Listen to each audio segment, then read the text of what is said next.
Bismillahirrahmanirrahim. Assalamualaikum warahmatullahi wabarakatuh.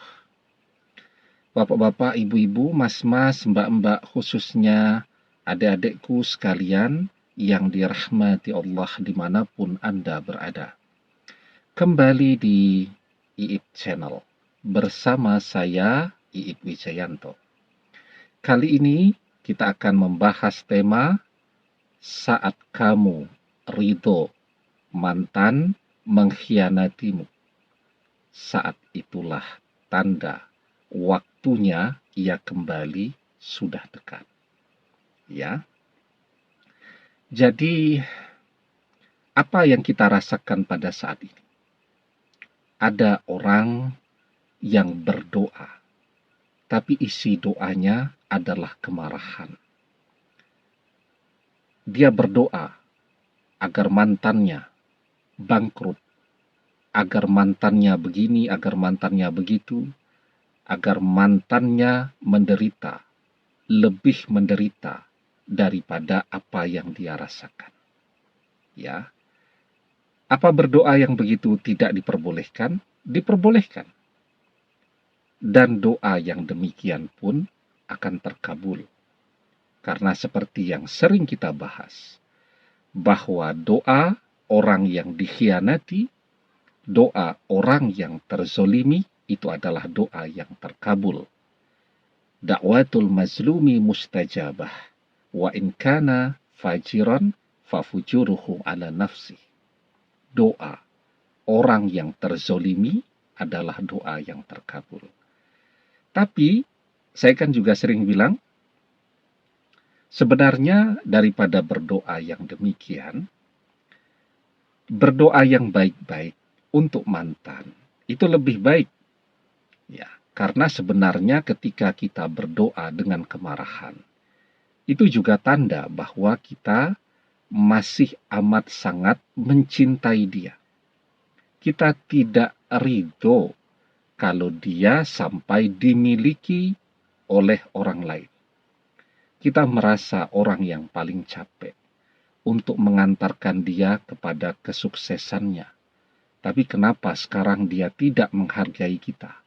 Kenapa sekarang dia tidak mengingat kita lagi?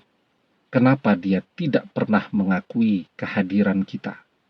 Dan kenapa pula yang merasakan kenikmatan dari kesuksesan dia itu adalah orang yang tidak pernah merasa capek mendampingi dia.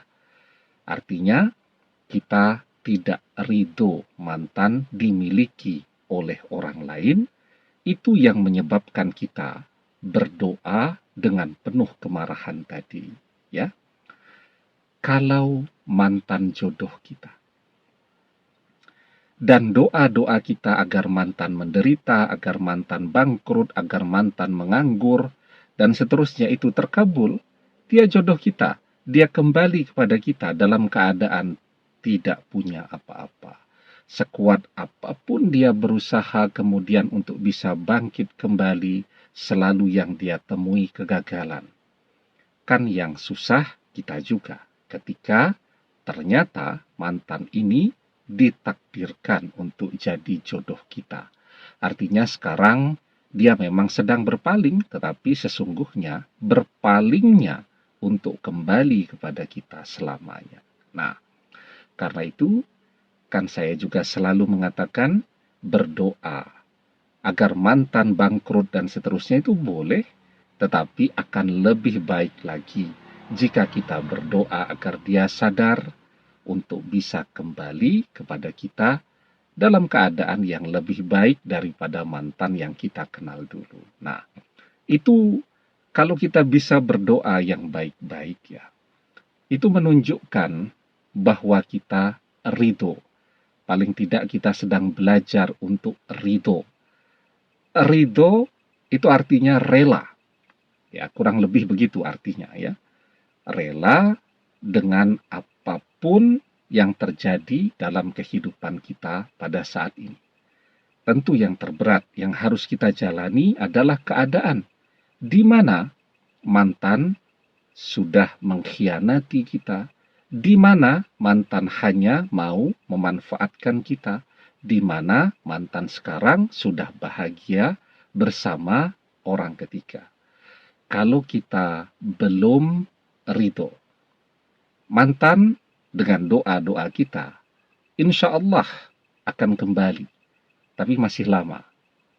Tanda mendekatnya waktu mantan kembali ketika kita ridho dengan keadaan di mana mantan mengkhianati kita. Kita bisa memaafkan dia. Kita bisa menerima kenyataan ini. Kita tidak hanya menyalahkan mantan terus, tapi kita juga belajar untuk melihat ke dalam. Kita introspeksi diri kita. Kita teropong apa sih yang kurang dari kita, sehingga mantan kok tega mengkhianati kita. Cerminnya sebenarnya keberadaan orang ketiga. Apa sih kelebihan dari orang ketiga ini jika dibandingkan dengan kita? Oh, dia lebih pintar berdandannya, maka kita harus bisa melebihi itu. Oh, dia lebih kaya dari kita, maka kuncinya kerja keras. Kita harus bisa melebihi pencapaian orang ketiga. Orang ketiga itu makan nasi, kita juga makan nasi. Ya, orang ketiga itu punya jari yang sama 10 dengan kita, punya volume otak yang sama besarnya dengan kita. Dia bisa kaya, maka kita juga bisa kaya, bahkan melampaui itu, selama kita mau berusaha.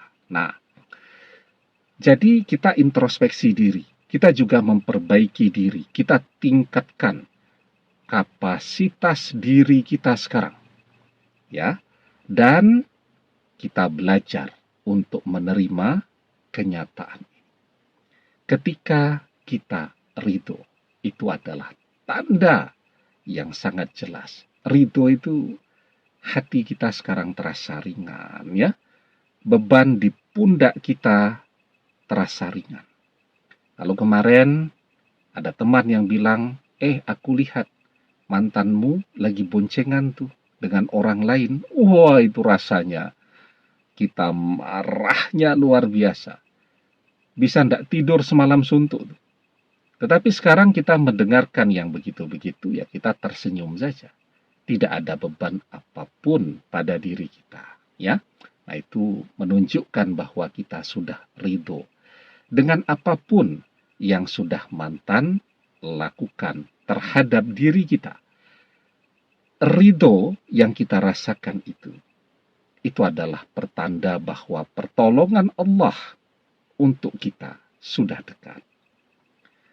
Di dalam surat As-Saff ayat yang ke-13 kita diajarkan, wa ukhra tuhibbunnaha nasrum minallahi wa fathun qarib wa basyiril mu'minin. Dan ada lagi karunia yang lain yang kamu sukai, yaitu pertolongan dari Allah dan kemenangan yang dekat waktunya, dan sampaikanlah berita gembira kepada orang-orang yang beriman. Jadi ketika kita ridho, maka itu adalah tanda sudah dekatnya, turunnya, datangnya pertolongan Allah. Sekarang kita minta pertolongan Allah. Kita minta tolong kepada Allah agar mantan sadar, agar mantan kembali. Maka dengan ridhonya hati kita, itu tanda bahwa pertolongan Allah sudah dekat. Yang artinya waktu mantan kembali sudah sangat dekat. Ridho. Coba kita lihat. Kita ini sekarang berada pada level yang mana? Ya, masih marah, masih penasaran, terobsesi, apakah sudah mulai ikhlas ataukah sudah mencapai ridho? Nah, ketika kita sudah mencapai ridho, semuanya terasa ringan. Kita merasa segar. Kita menjalani hidup kita ya tanpa membawa beban lagi. Maka insya Allah itu adalah tanda mendekatnya waktu, terkabulnya doa-doa panjang kita selama ini. Demikian, semoga bermanfaat. Wallahu a'lam bissawab, billahi taufik wal hidayah. Assalamualaikum warahmatullahi wabarakatuh.